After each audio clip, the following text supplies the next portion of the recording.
Lalu bagaimanakah proses hukum selanjutnya yang akan dihadapi oleh mahasiswi SSS setelah penangguhan penahanannya dikabulkan? Saya akan membahasnya bersama dengan kuasa hukum mahasiswi ITB inisial SSS, Khairuddin Hamid Ali Sulaiman, serta anggota Komisi 3 DPR RI Nasir Jamil. Selamat malam Bang Khairuddin, Bang Nasir. Ya, selamat malam Bu Silvi. Baik. Oke, baik.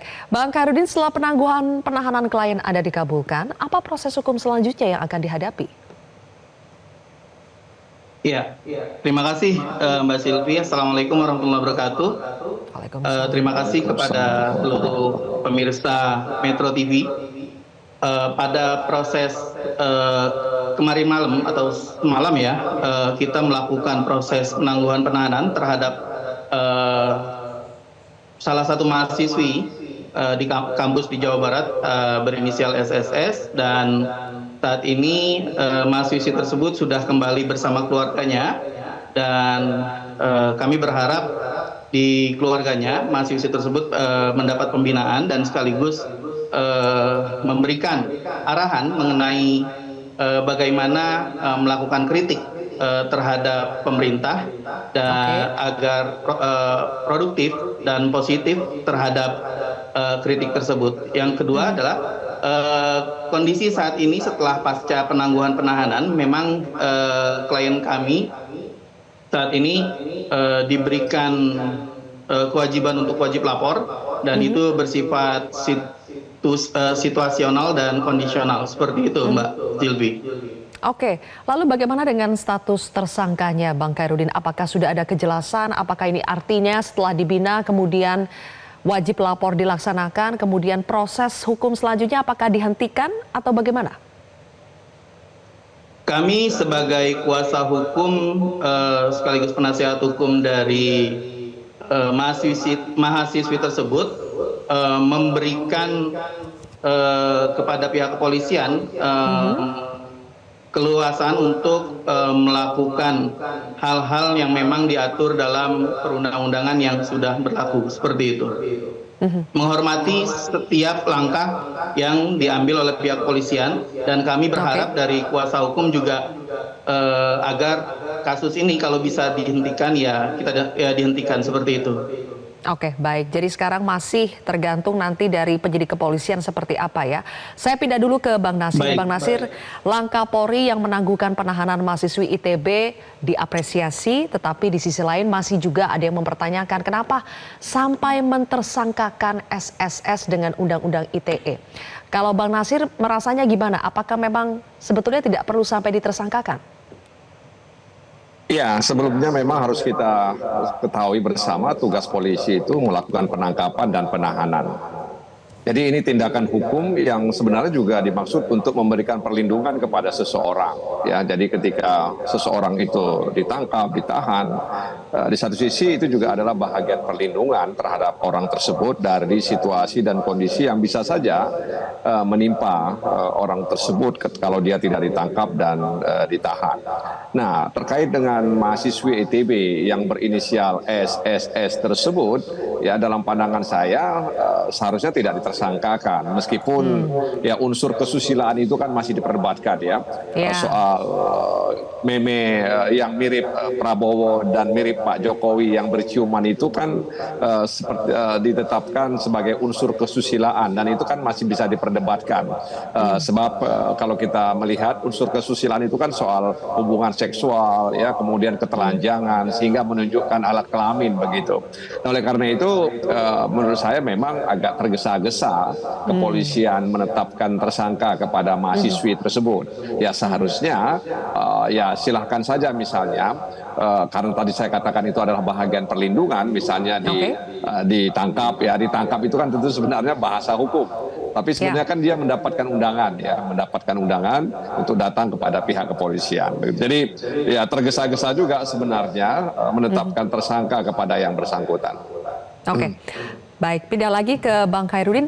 Bang Khairuddin, apakah sebetulnya sekarang sedang dalam proses untuk melaksanakan restoratif justice. Karena kita dengar itu dari Ketua Komisi 3 DPR RI, Habibur Rahman, yang mendorong supaya dilakukan restoratif justice dalam kasus ini. Sehingga tidak perlu nanti sampai ke persidangan. Apakah proses itu sudah dimulai, Bang? Ya, kami sebagai kuasa hukum jelas ya berpihak dan memberikan ruang yang luas kepada klien kami agar hak-hak klien kami dalam proses hukum ini terpenuhi. Yang pertama, yang kedua juga kami juga berharap klien kami ini memang tidak dilakukan penahanan atau hukuman dan berharap juga bisa dilakukan tindakan restoratif justice. Dan saat ini kami tim kuasa hukum sedang mengupayakan itu dan sudah juga membicarakan kepada pihak kepolisian untuk langkah-langkah ke depan agar klien kami memang bisa kembali kuliah di kampusnya, karena memang tinggal beberapa bulan lagi klien kami juga harus mengikuti ujian kenaikan semester, dan juga informasi dari klien kami juga ada beberapa pameran yang memang klien kami juga sebagai panitianya, seperti itu. Oke. Soal Undang-Undang ITE, Bang Nasir, yang lagi-lagi menjadi polemik, padahal baru-baru ini kita dengar MK memutuskan soal pasal pencemaran nama baik di Undang-Undang ITE itu tidak berlaku untuk pemerintah, korporasi, dan kelompok. Pihak istana juga sudah memastikan bahwa bukan Presiden Prabowo yang melapor. Jadi menurut Anda, apakah dengan mentersangkakan, kemudian juga menggunakan Undang-Undang ITE, plus ada unsur kesusilaan itu adalah tindakan yang terlalu berlebihan? Ya, makanya saya katakan tadi ya, terlalu tergesa-gesa kepolisian menetapkan tersangka kepada mahasiswi tersebut, ya. Apalagi tadi Mahkamah Konstitusi sudah memutuskan bahwa kegaduhan di dunia maya itu, ya, bukan di dunia nyata, itu tidak masuk dalam kategori pencemaran nama baik. Tapi ini kan gambar yang mirip, ya, atau yang menyerupai Pak Prabowo dan Pak Jokowi yang sedang berciuman. Dan memang ya tentu saja memang sebagian orang mengatakan bahwa ada etika yang tidak dipenuhi, ya, karena apapun namanya, yang namanya kebebasan itu tetap mengacu kepada norma-norma yang berlaku, yang hidup di tengah-tengah masyarakat, begitu ya. Dan kita juga tidak tahu sebenarnya apa motif mahasiswi tersebut membuat gambar itu, yang saya dengar menggunakan AI, begitu ya, artificial intelligence. Apa maksudnya? Apakah dia, ya kita nggak tahu juga, karena pengacara juga tadi nggak menyampaikan apa sih motif sebenarnya sehingga dia membuat meme tersebut, ya.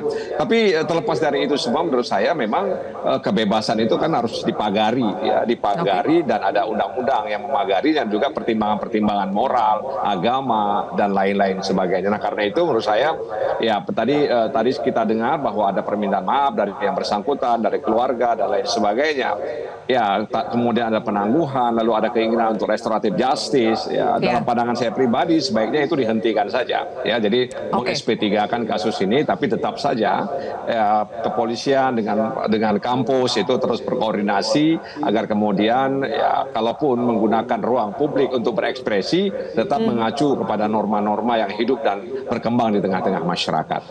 Oke, jadi saran dari Bang Nasir sebaiknya dihentikan saja ya kasusnya di SP3. Ya, sepertinya di SP3-kan saja. Bukan berarti saya tidak setuju dengan restoratif justice. Itu juga salah satu alternatif, ya. Tapi ya sebaiknya ya dihentikan saja sehingga kemudian ya mahasiswi tadi bisa beraktivitas, belajar, kemudian mengembangkan bakat dan minatnya di kampus. Tapi kalau mau ditempuh jalur alternatif restoratif justice, menurut saya juga tidak masalah. Ya dua-dua menurut saya baik, ya. Oke, terakhir tadi pertanyaan dari Bang Nasir yang kami juga sebetulnya ingin tanyakan soal motif. Kita tahu SSS sudah memohon maaf atas tindakannya, tetapi motif awal untuk membuat meme seperti itu apa, Bang Hairudin? Ya, jadi kebetulan di sini ada Bang Nasir Jamil ya selaku anggota dewan kita. Jadi sebenarnya awalnya itu klien kami itu melakukan meme terhadap dua tokoh besar Indonesia, itu kaitannya dengan artificial intelligence.